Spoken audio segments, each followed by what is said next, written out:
Good morning and welcome to Northern Light Spiritual Center. Northern Light Spiritual Center is a community of people dedicated to using spiritual and practical principles to create lives we want to live. Northern Light Spiritual Center offers practical and spiritual tools to make positive changes in our lives. Our promise: to inspire, uplift, celebrate, and magnify your greatness. We acknowledge our presence here on the traditional and unceded lands of the first people of Seattle, the Duwamish and Coastal Salish peoples. These people are still here, and we join with them in how they continue to honor and bring to light their ancient heritage. We seek to resist the erasure of Indigenous histories as we work towards honoring and inviting the truth. We also acknowledge that much of what we know of this country today, including its culture, economic growth, and development throughout history and across time, has been made possible by the labor of enslaved Africans and their descendants, who suffered the horror of the transatlantic trafficking of their people, chattel slavery, and Jim Crow. We also name the Asian and Chicano people who toiled with little recognition or gratitude. We are indebted to their labor and their sacrifice, and we must acknowledge the tremors of that violence throughout the generations and the resulting impacts that can still be felt and witnessed today. Please join me for our opening song, In This Very Room, by Ron and Carol Harris.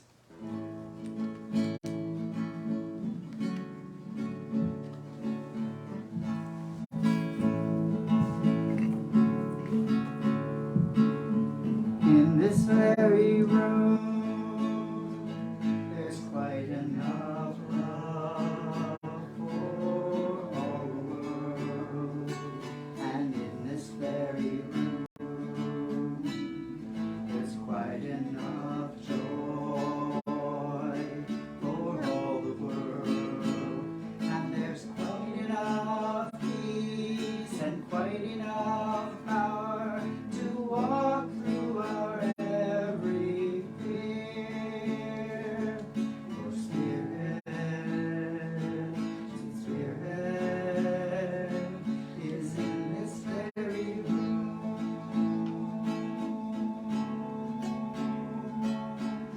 In this very room.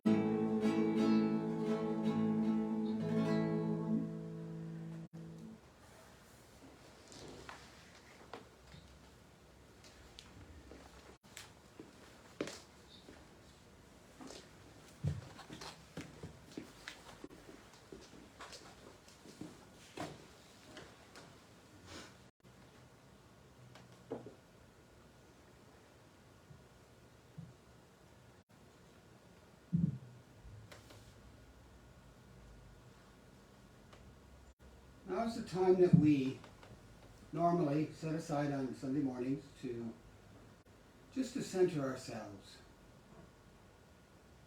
to release and let go of anything that's come before this moment,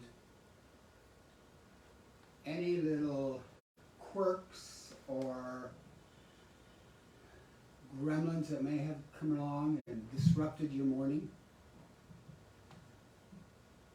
Just to relax, to allow yourself to feel connected.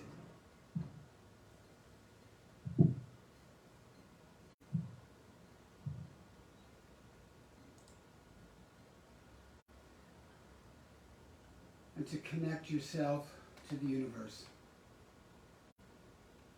Today, it is about, this meditation is going to be focused on I am. The relationship that you have with yourself.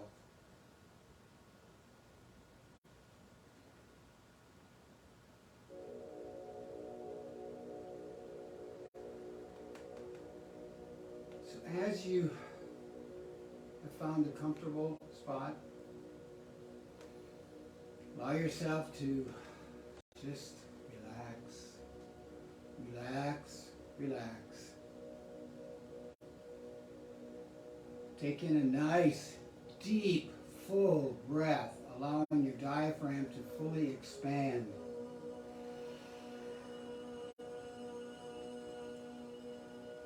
And hold it. And then release. And during this time, just say to yourself, I am.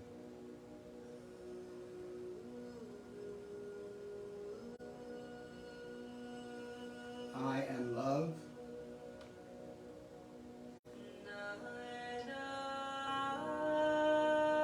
I am whole. I am.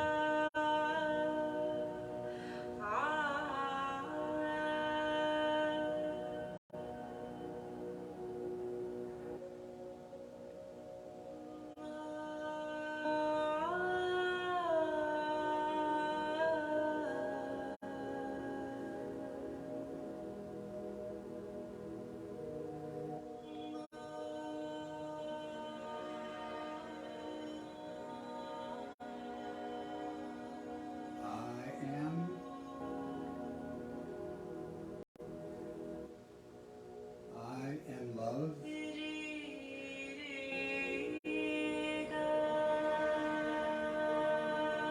I am whole.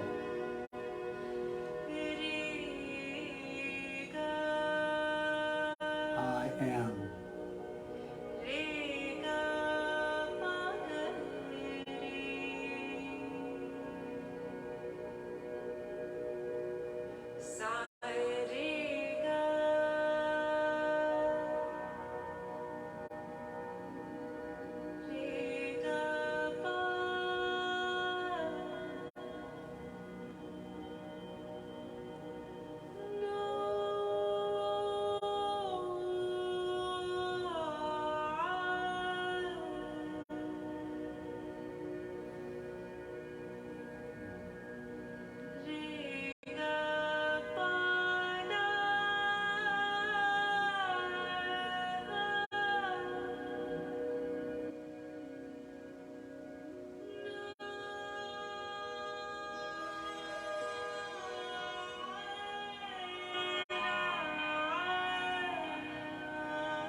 this truth I live. I am bold with vision. I am alive with purpose. I am all that is divine, and in this truth I live. I am laughing when I rise from a fall. I am all that is divine, and in this truth I live. And in this truth I live. And in this truth I live. And in this truth I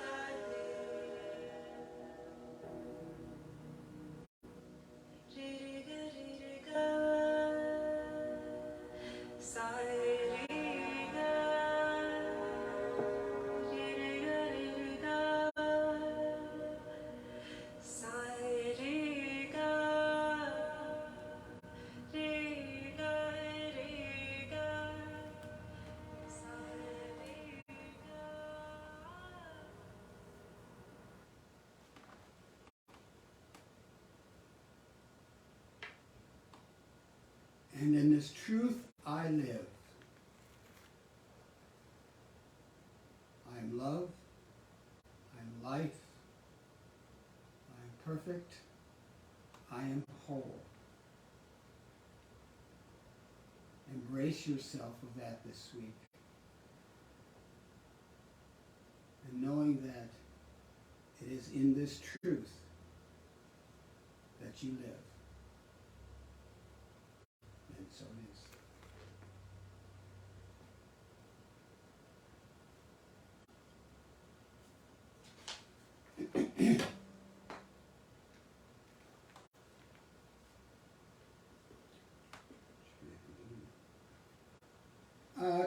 Today's reading is from Charlie Chaplin. As I begin to love myself, I understand how much it can offend somebody if I try to force my desires on this person, even though I knew the time was not right and the person was not ready for it, and even though this person was me. Today, I call it respect. As I begin to love myself, I stopped craving for a different life. And I could see that everything that surrounded me was inviting me to grow.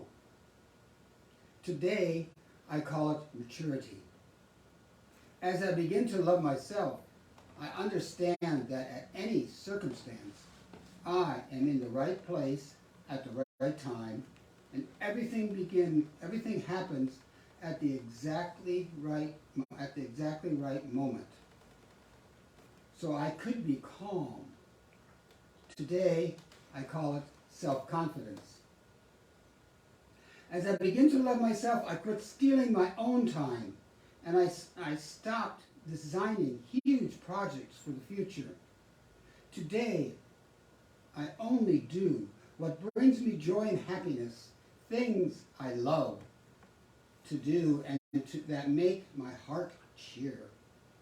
And I do them in my own way and in my own rhythm. Today, I call it simplicity.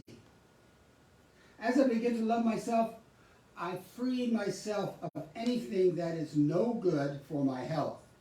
Food, people, things, situations, and everything that drew me down and away from myself. At first, I called this attitude a healthy egoism. Today, I know it is love of oneself. As I begin to love myself, I quit trying to always be right. And ever since I was wrong less of the time, today I discovered that is modesty. As I begin to love myself, I refuse to go on living in the past and worrying about the future. Now I only live in the moment where everything is happening. Today I live each day, day by day, and I call it fulfillment. As I begin to love myself, I recognize that my mind can disturb me and it can make me sick. But as I connect it to my heart, my mind becomes a valuable ally. Today I call this connection wisdom of the heart. We no longer need to fear arguments, confrontations, or any kind of problems with ourselves or others. Even stars collide, and out of their crashing, new worlds are born. Today, I know that is life. And so it is. Oops. Don't drop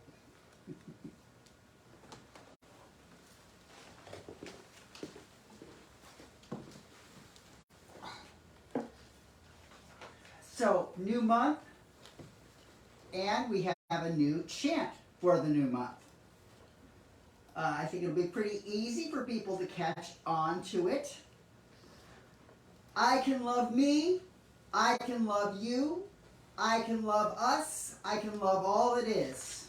I choose to create, I choose to relate, I choose to connect, I choose to respect all that is. Second round through, it'll be you can choose, and third round we can love, and back with the thing, change it a little bit to I do love.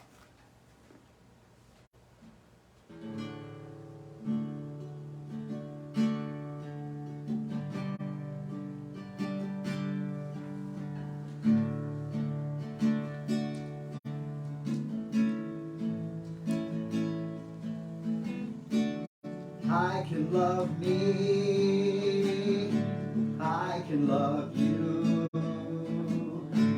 I can love us, I can love all that is. I choose to create, I choose to relate, I choose to connect, I choose to respect all that is.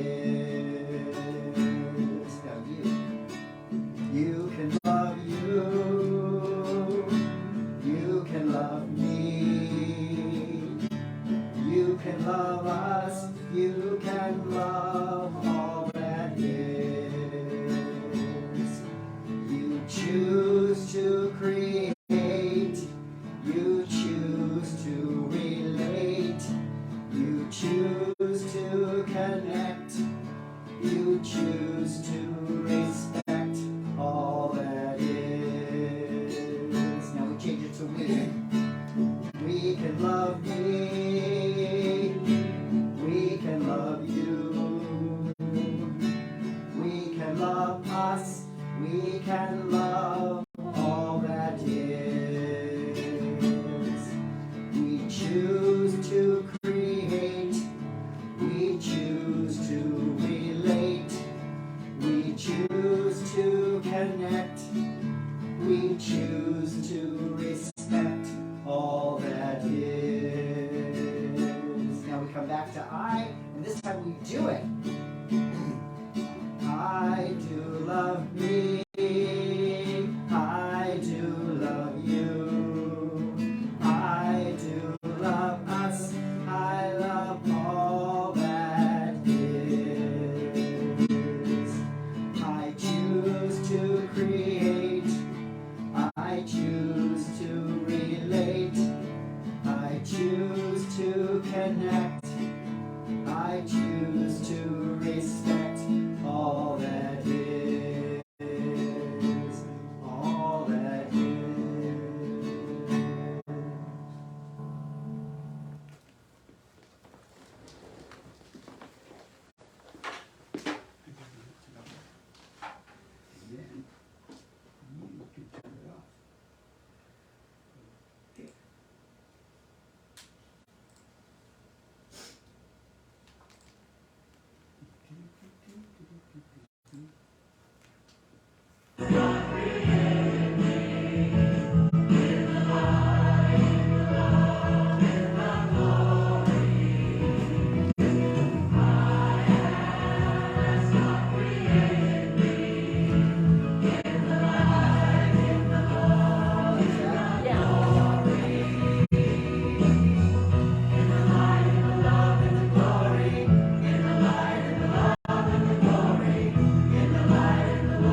So I wanted us, Unshare share, the screen.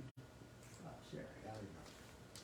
So I wanted us to start today's talk inspired with that song, "In the Light, in the Love, and the Glory, I Am as God Created Me." I believe it's by Michael Stillwater. I hunted it down online, and the only way we really found it was Michael had it on his collection of music. Even though I was in the Choir of Light, which performed that, for some reason I could not find it. And it was one of those things that got sent out because there were parts, and you would get your part sent to you. And for some reason, my iTunes has decided that it does not need to exist anymore.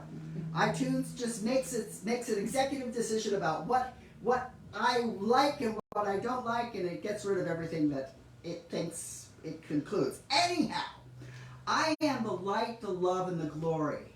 I am as God created me. What if we were to go through our lives? What if we were to start our day with that? What if our proclamation to the day is, I am. I am as God created me, in the light, in the love, and the glory. Now that can seem like a pretty big proposal.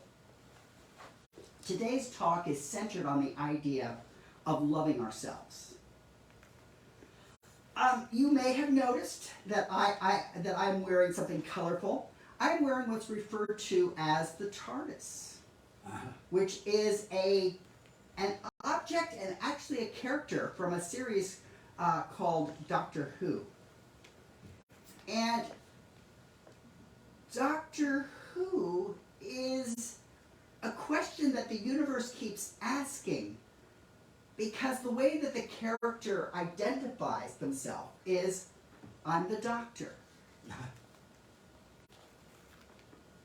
And anyone who's watched more than a season comes to realize that the Doctor is somebody who has an assemblage of identities.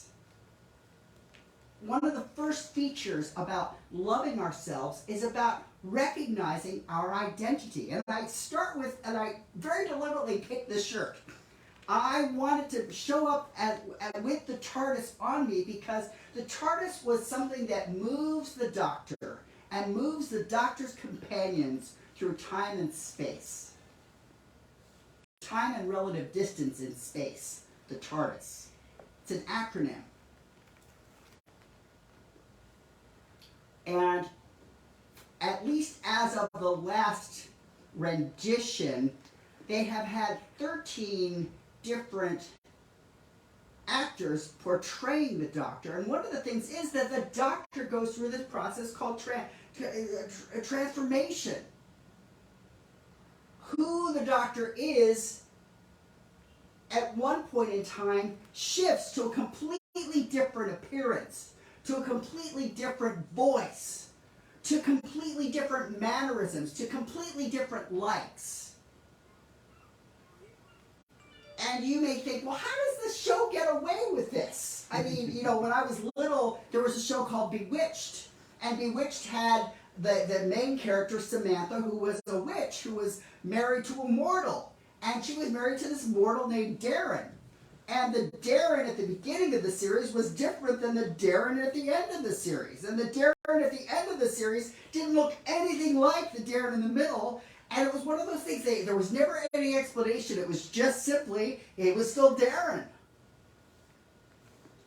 And I bring this forward with the notion of identities because if I look at me and I look at a picture of me when I was a baby, and when I look at a picture of me when I was a toddler, and when I look at a picture of me in school, and in elementary school, in high school, in college, as a young person, as an older person, as an oldish person, those pictures don't always line up. So I want you to pause for a minute and I want you to think about how you have presented, how you have shown up, how it is that people would characterize each of us. What would they say?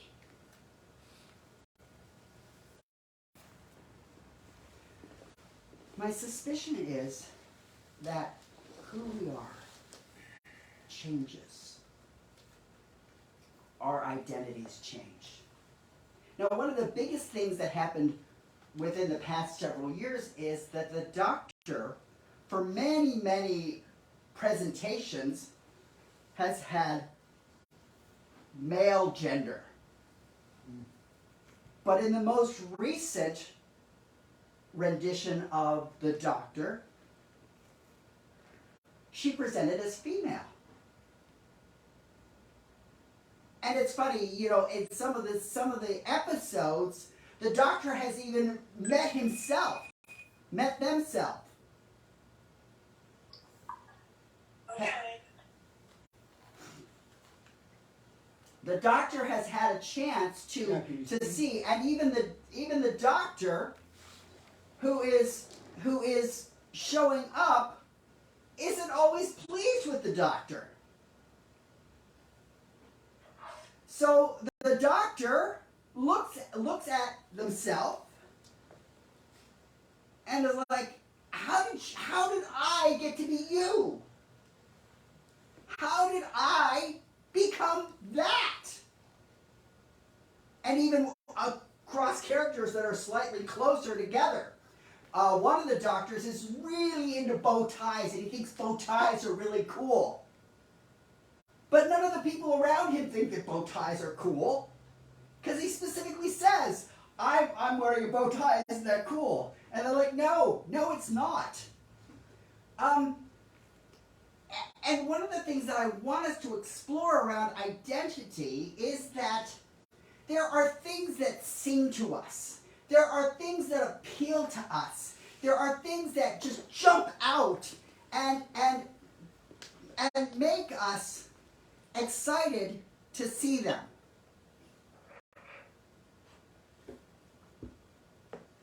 So like the one doctor loves those bow ties. The other doctor always has these tennis shoes because he's somebody who's always running around. The other doctor has boots. One of the doctors have cufflinks and lace. And as the stories go on, you come to find out that the doctor has had more lives than actually ever got presented.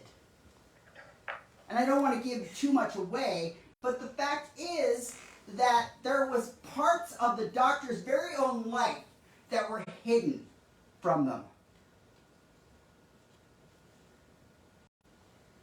And I say this because my suspicion is that we have parts of our own lives, we have parts of our own identities that we may hide from or that we may put away. We may fear that we may not measure up to what others' expectations are. A particular salient moment of that in my life was on the wedding day I had with my ex-wife. And my soon-to-be sister-in-law says, you know, you look very thoughtful, you look very pensive. This is supposed to be a happy day. Why do you look so thoughtful? Why do you look so pensive? And at the time, I could not have directly said, well, I'm a queer and I'm entering into a heterosexual relationship because I didn't understand that about myself. It wasn't something that I allowed myself to have explored. I had no foundations anywhere in culture or history or society to be able to see myself connecting to that. Queer at that time was the AIDS crisis. And it was people who the gay people looked much more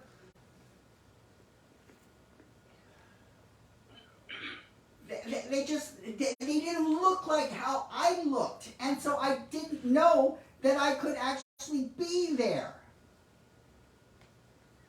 And the stories that got presented were, you're a kid and then you fall in love with somebody of the opposite gender, and you get married and you have a family, and that's the trajectory of life.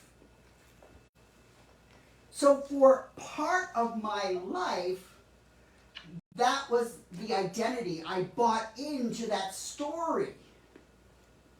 And how many times are there stories that we buy into with our identities that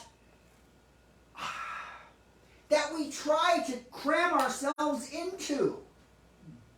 How many times did we receive messages from people that we respected, from our parents, from our teachers, from our friends who said, "Oh, this is really you"? And yet there was a little voice inside that said, "No, this is not me at all."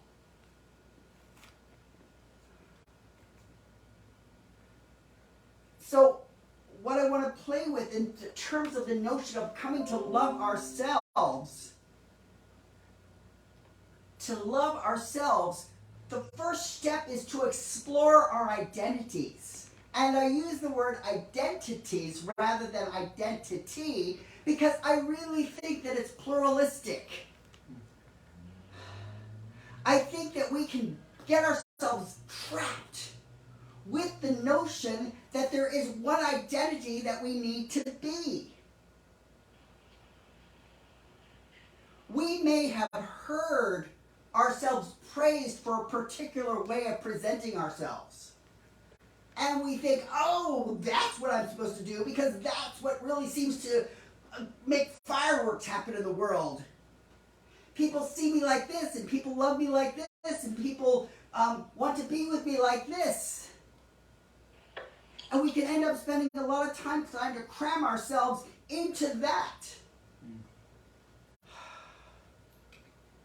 One of the things that can happen in the human experience is that we can have an encounter with the divine. We can have an encounter with the numinous.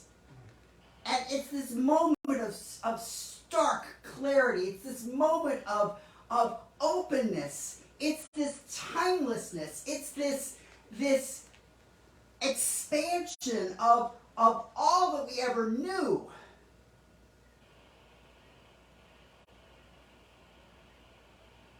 And then it goes away. We have this numinous moment, and then it goes away, and we can then try to recreate that. It's like, okay, so these were the. We think of it like a recipe. You make a really good chicken pot pie, and you're like, okay, this is what goes into the chicken pot pie. This is what goes into my numinous pot pie experience. If I will have meditated it was about an hour, so I'll make sure I meditate for about an hour. And I've had good conversations with people, so I'll have good conversations with people. And it doesn't come back the same way. And we can get caught in the trap of spending all of this time and energy trying to recreate that. Or that perfect date. That perfect time we had with another person. And again, we can look at it like it's a recipe. Like, okay, I've got to have this. It has to happen at this restaurant. It has to happen at this time of day. And it has to happen on this time of the month. And it has to happen with... So we can try to recreate from our memory all of the factors. But the problem is that time has moved forward, and our identities have moved forward. We have stopped being what we were. Now, I want to speak to a couple of things with respect to identity. So there are Two from Ernest Holmes. I believe in a direct communication between the spirit and the individual. The universal spirit personifying itself through each and all. This is a beautiful, logical, and unavoidable conclusion. What if our identity is continually a moment of contact with the divine? And what if that is always available? What if it never goes away? That in the midst of the most mundane things, we are sitting there, we are washing socks, we are sorting underwear and our shirts because we don't want to wash them together. We are at the grocery store and we are remembering, oh, I want to get this. Or we see that thing and it looks really good. And it's like, oh, I want to try it. I am proposing with that idea from Ernest Holmes that each of those moments are moments of encountering the divine. And it is the divine in us, through us, as us, that is expressing itself. Now, another thing that I want to share in terms of identity, I love this from Alice Walker in The Color Purple. I am an expression of the divine, just like a peach is, just like a fish is. I have a right to be this way. I can't apologize for that, nor can I change it, nor do I want to. We will never have to be other than who we are in order to be successful. We realize that we are ourselves unlimited and our experience is valid. It is for the rest of the world to recognize this if they choose. Go Alice Walker.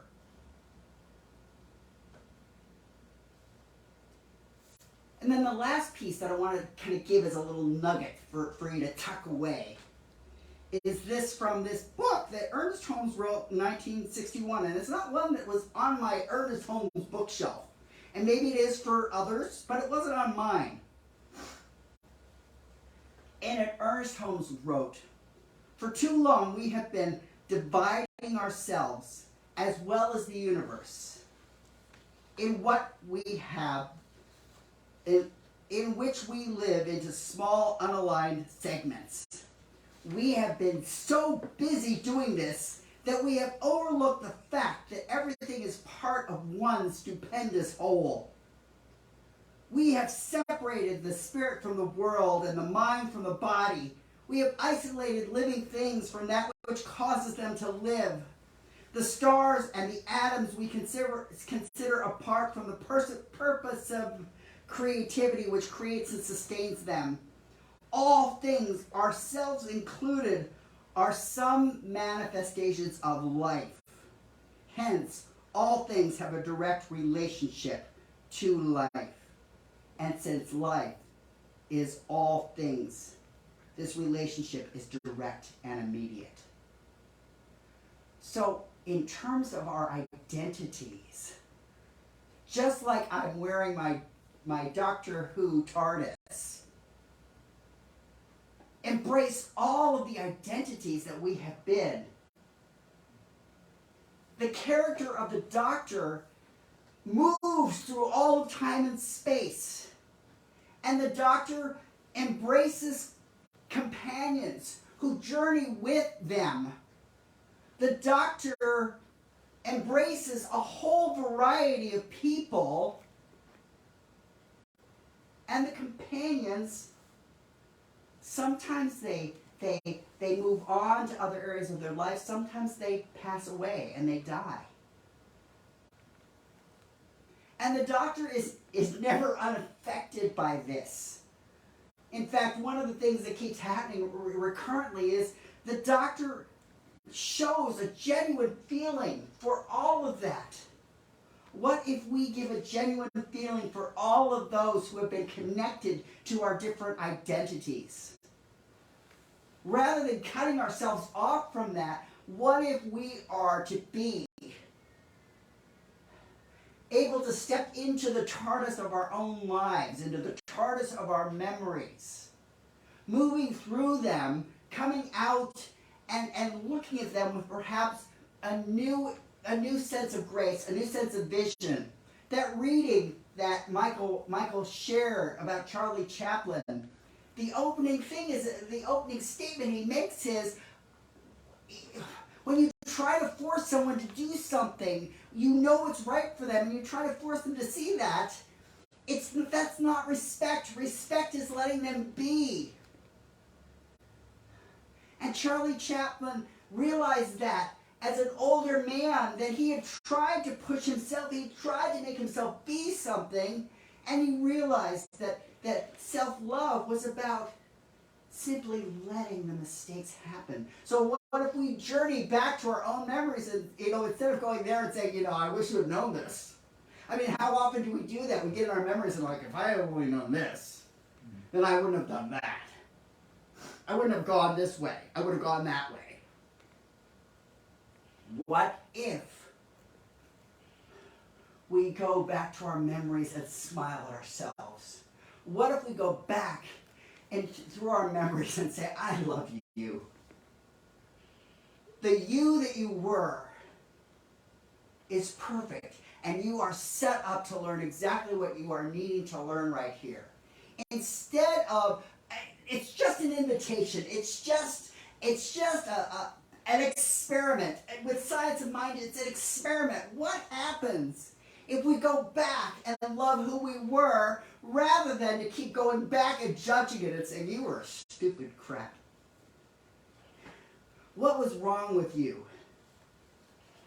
What if in our identifying ourselves, if in claiming our identities, we embrace them all with love? So get into the TARDIS and go back. Go forward. Tell your future self, you are in the light, in the love, in the glory. You are an amazing expression. I remember some years ago when my ex-wife's grandmother was bedbound.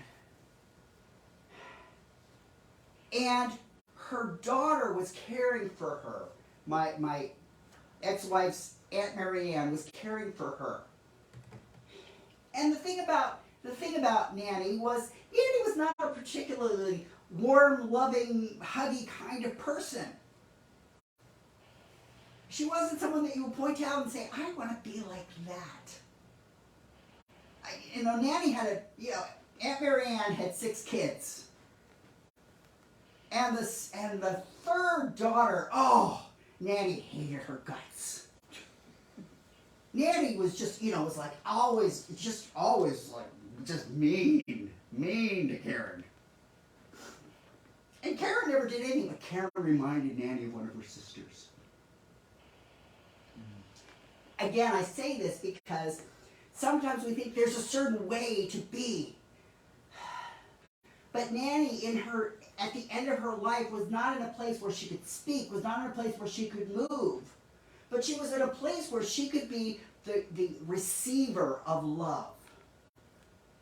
Where she could be the recipient of love. And that's what Mary Ann gave her. Mary Ann didn't spend that time saying, I wish you had been nicer to my third daughter, Karen.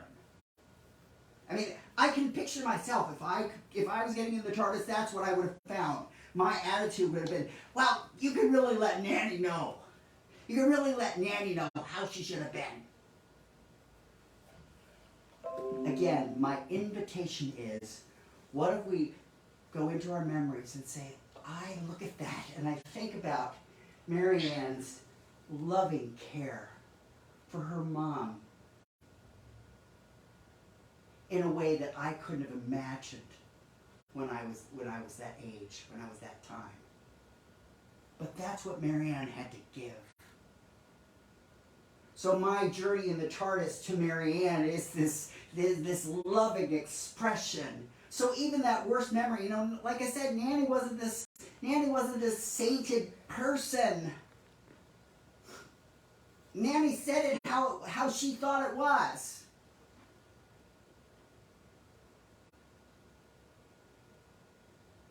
Anyhow, first step with loving ourselves, self-identity. What are our identities and how do we go back and how do we love them? How do we carry them forward? How do we embrace them and say, you were okay? Michael knows there are some doctors I like better than other doctors.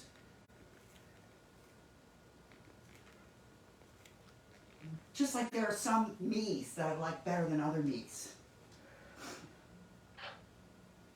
Now, the second piece that I want to talk about with respect to self-love, you know it's coming, is self-care. Oh. So I gotta hear the room. And self-care, sure went on pause, so I'm not sure.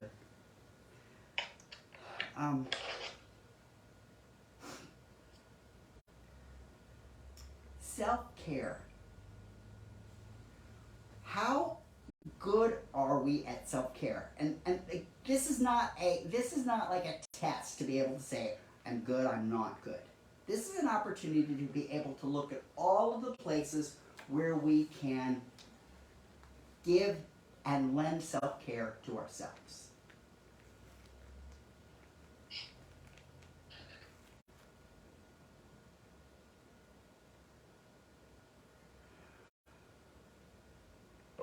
We can care for ourselves physiologically. We can be deliberate about what we choose to eat. We can be deliberate about, if we're going in for a shower, instead of looking at like a car we're putting through the car wash and just saying this is messy and I gotta get it cleaned up, what if we were to look at our bodies with a sense of awe? What if we were to look at ourselves the same way that they depict parents lovingly looking at babies? Now maybe our own parents would look at us in that loving way. But that doesn't mean that it's too late for us. Just because we might not have gotten someone who is oohing and awing us through our whole lives doesn't mean that we have to keep revisiting the not being loved the way we wish we were loved. The shower is a perfect time to do it. Look at you beautiful feet. You beautiful feet take me where I want to go. And my goodness, you are a weird looking toenail. But we don't have to get stuck on the weird looking toenail. We don't have to get stuck on this freckle or this mole or this patch of skin that just looks kind of funky or different. I mean, it took me some time. I am kind of speckled in terms of my hair color. My grandmother had a beautiful. She was in her late 40s, and she turned just all white, and she had the most beautiful hair. And Nana knew that. Nana went to the beauty parlor once every week. My grandmother taught me self-care. She was like, I am going there and I get my hair washed by somebody. I go there and I get somebody who is like teasing it out because that's the way I like it to look. My Nana was such a brilliant teacher of so many things, and that included self-care. I look at my hair and I'm like, oh, I'm close. I have that same white that Nana had, but it's not everywhere. I have the same white that my mom had, but it's not everywhere.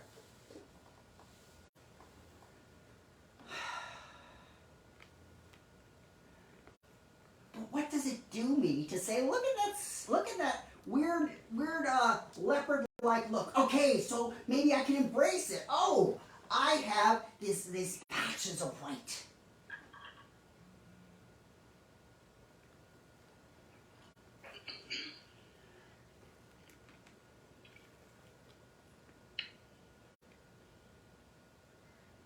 Richard Bach and Jonathan Livingston Seagull gave us some ideas about self-care.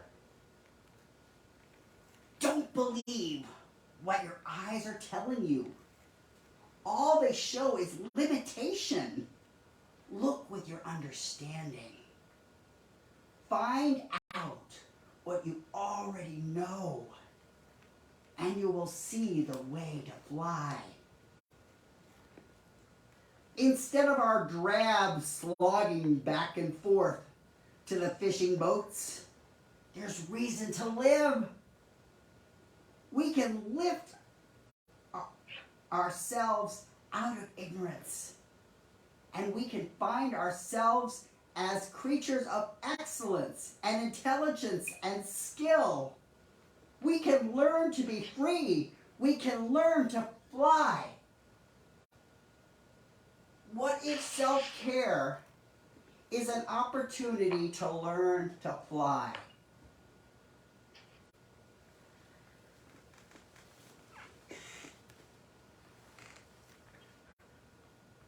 Just take a moment and consider one action of self-care that you can commit to this week.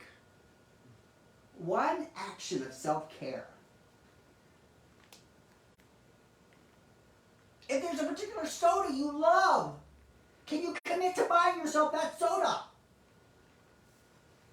If there's a particular outfit that's been hanging out in your closet, and you're like, why haven't I worn you? Pull it out and wear it. A pair of shoes, you're like, oh, I love those shoes. Well, grab them, pull them out, take them for a walk. We're through enough, we're far enough along in the COVID world, the COVID adventure, that we can go walking.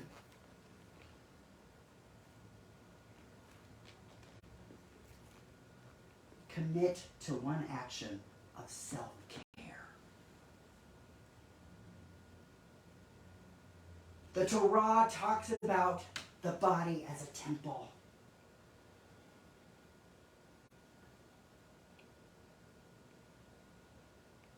What if we treated our bodies as temples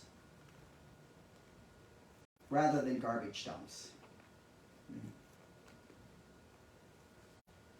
Or recycling centers?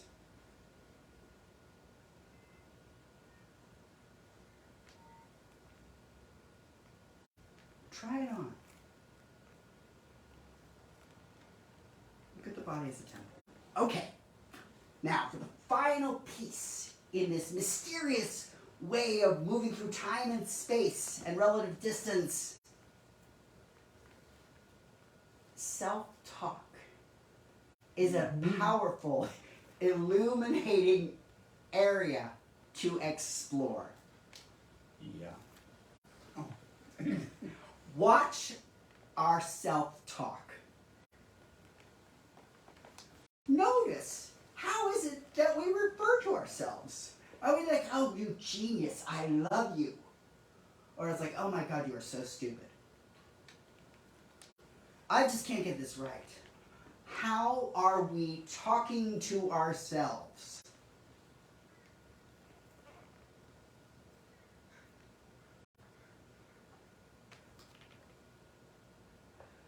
The third book that I'm going to reference, I talked about, some of those Ernest Holmes things. I talked about Alice Walker and the Color Purple. I talked about Jonathan Living Seagull by Richard Bach.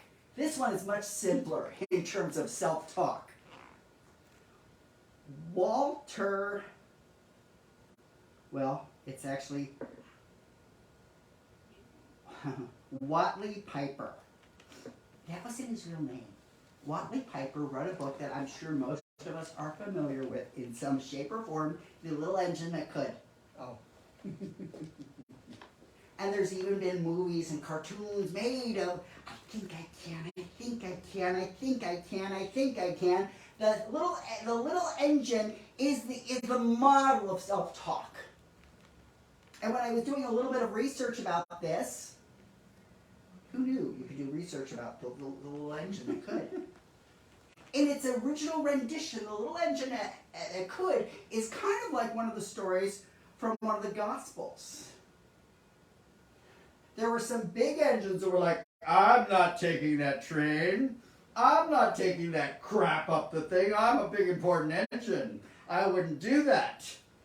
The next one was like, I'm a powerful engine, and they wouldn't waste my fabulous power on that.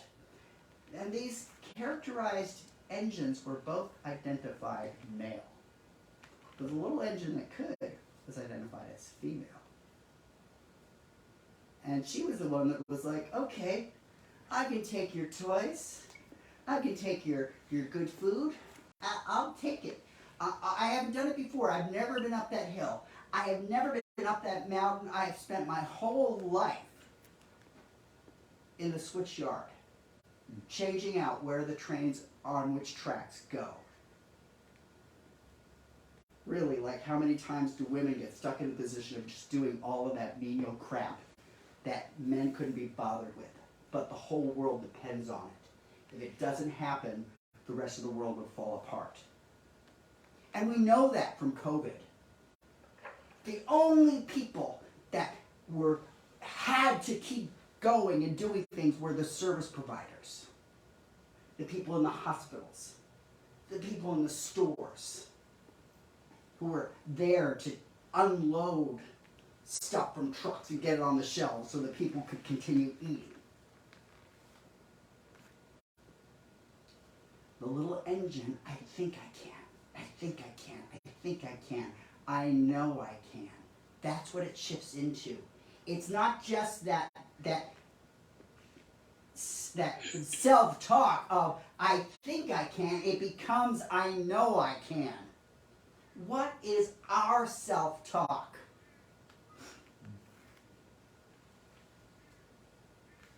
Our belief in ourself is what science of mind calls, and what Ernest Holmes identified as mental equivalent. What do we hold in mind as possible for ourselves? What is our mental equivalent? Our world stretches to the size of our mental equivalent, and it contracts to the size of our mental equivalent.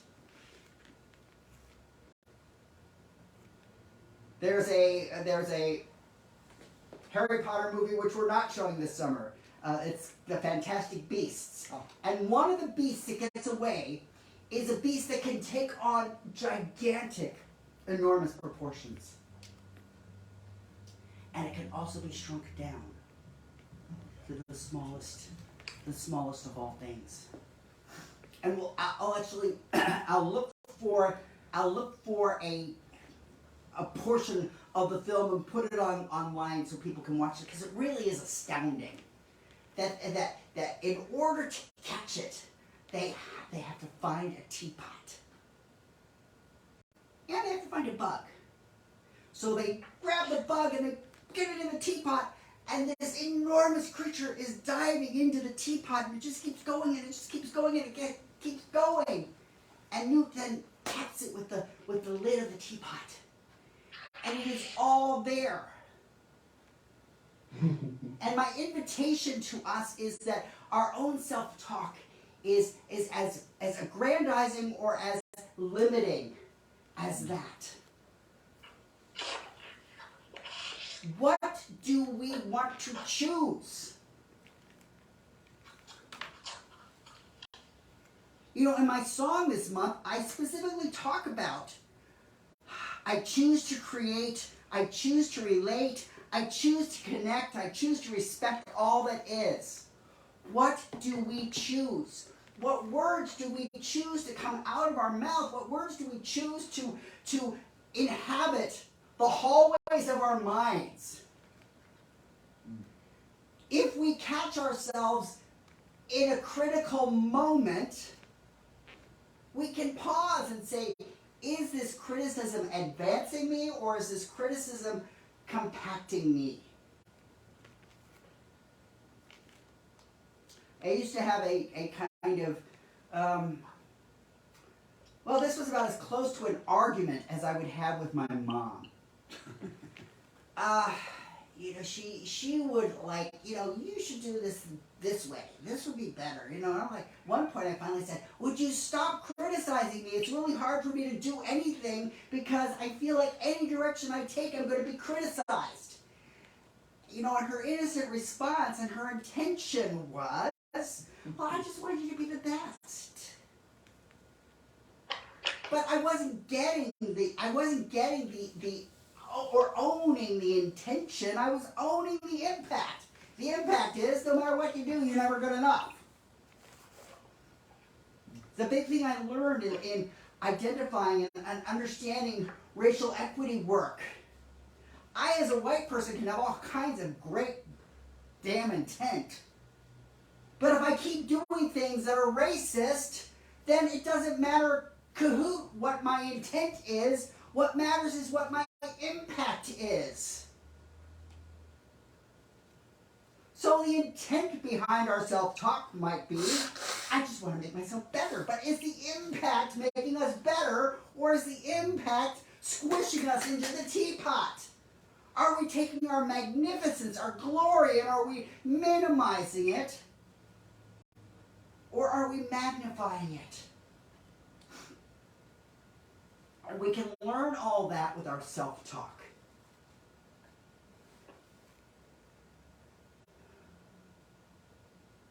So this week, as we explore this month of relationship, this first week is about loving ourselves. And I identified 3 ways that we can do that. We can look at our identities, and I talked about using the TARDIS as a metaphor, using the Doctor Who travel device that goes through time and space.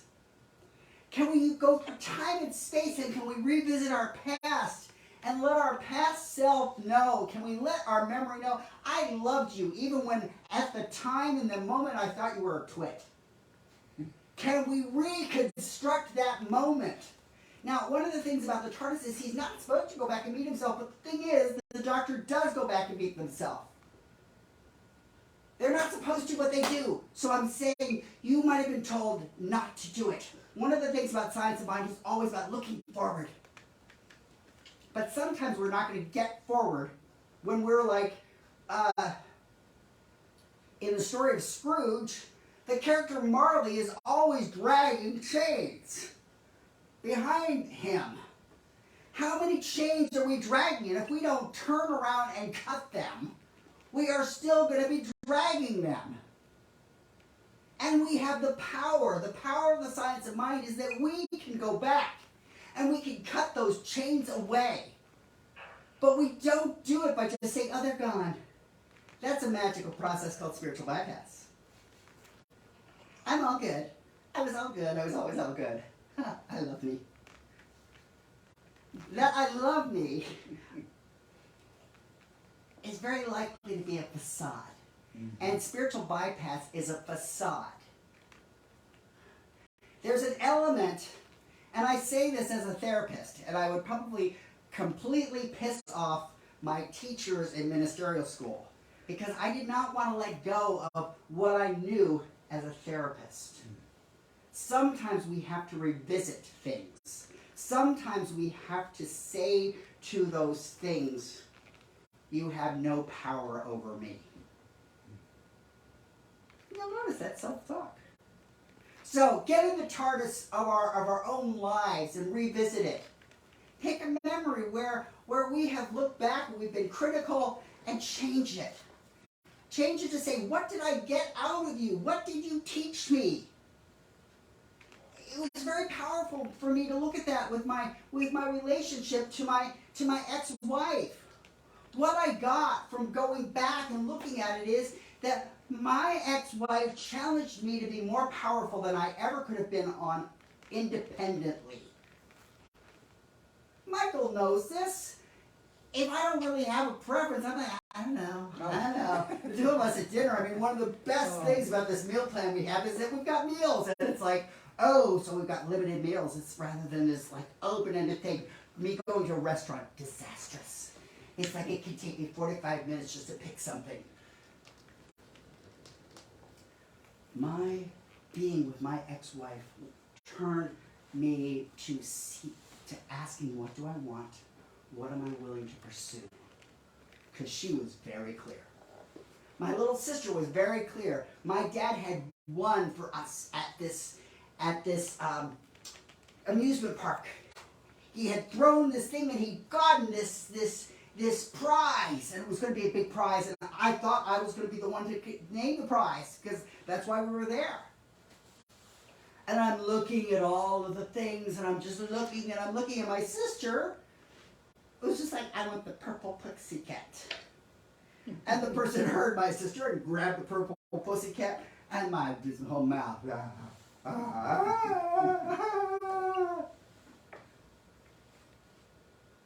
Going back in time, I would look at that and say, oh my God, sister, you are so good at naming what you want, at seeing it and claiming it.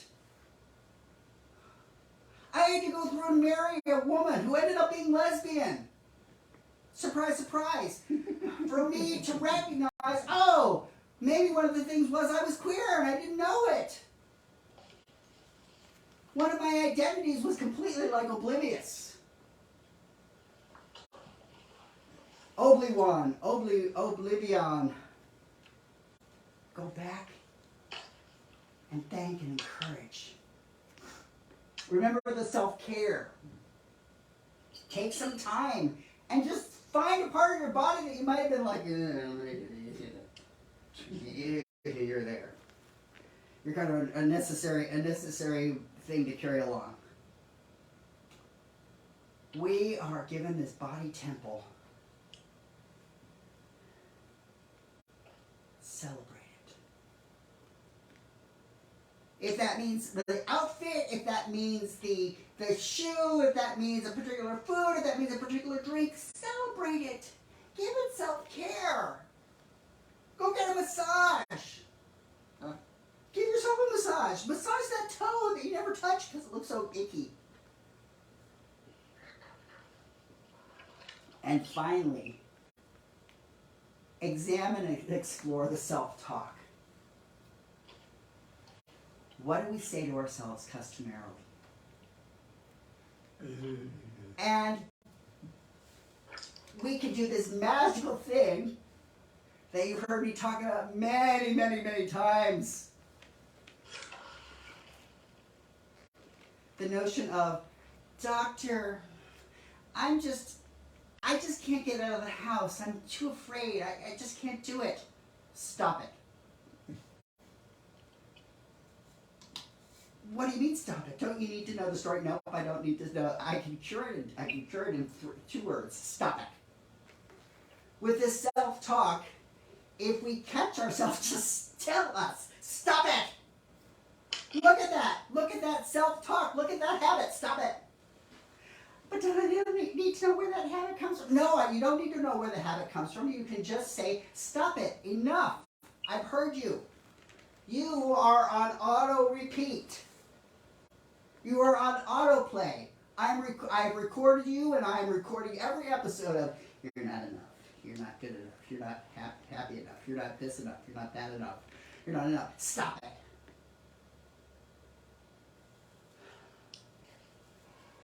So I have an affirmation for us. So I'm gonna say it, and you can hear it, and then I'm gonna have you join me and say it 3 times. So I embody freedom by loving myself and recognizing this reveals life loving itself. So I've got 4 parts in this thing. So I embody freedom. I embody freedom By loving myself. by loving myself And recognizing this reveals and recognizing this reveals life loving itself. life loving itself. Okay, now we've got 2 more times to go through it. I embody freedom. I embody freedom. By loving myself. By loving myself. And recognizing this reveals. And recognizing this reveals life loving itself. Life loving itself. 1 more time. I embody freedom. I embody freedom. By loving myself. By Loving myself. And recognizing this reveals And recognizing this reveals life loving itself. life loving itself. And so it is. And so it is. And now we're going to have a song. And then, after the song, Michael's going to give announcements. And for the people who are on Zoom, we will have a chance. Zoom and Cheryl, to the extent that she wants to, we can have an opportunity to discuss ahas or, oh my gosh, Vaughan, you should have thought this way, opportunities.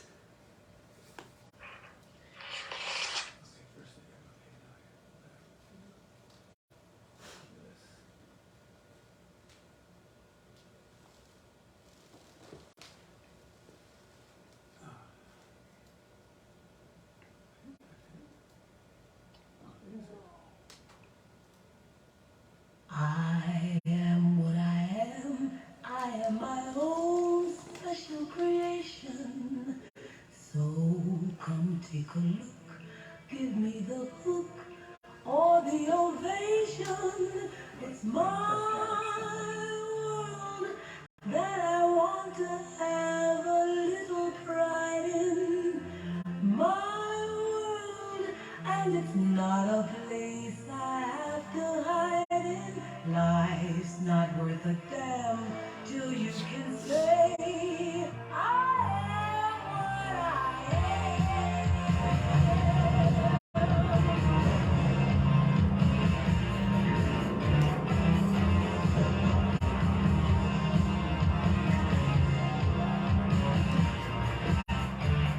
I am what I am. I don't want praise. I don't want pity.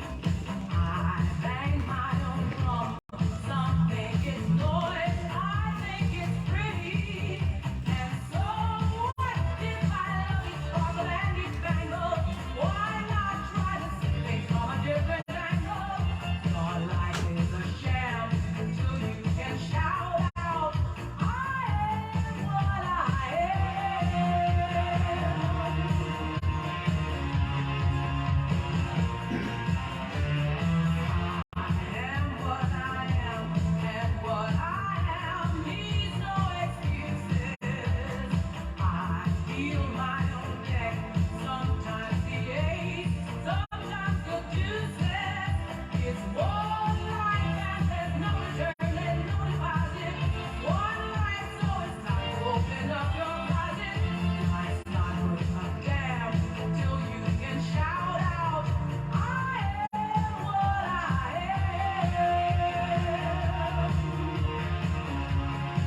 So basically, I am.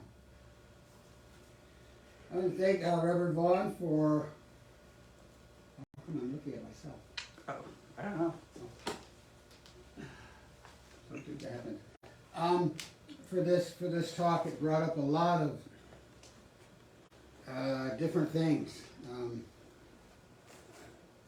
I'll discuss them later. But, yeah, the three things I wrote down was self-love, self-care, and self-talk. And self-talk can be so bad on yourself. I know from experience. So this coming month, this is July, and we have 5 Sundays. So we have Practitioner Sunday, the last Sunday of the month, which I believe is the 31st. And Stephanie Scranton, our practitioner, will be speaking. And then we have the 3 movies this month. The 3rd Harry Potter movie is on this coming Friday, the 8th. And then the 15th is the 4th one. And then the 29th, we skip a week, was the 5th one, which is the Order of the Phoenix. We'll be doing it either, it'll be on Zoom or in person. And let's see what else is there. I think that's all I have for announcements. And we're entering this weekend of Independence Day, which in some ways I am not celebrating.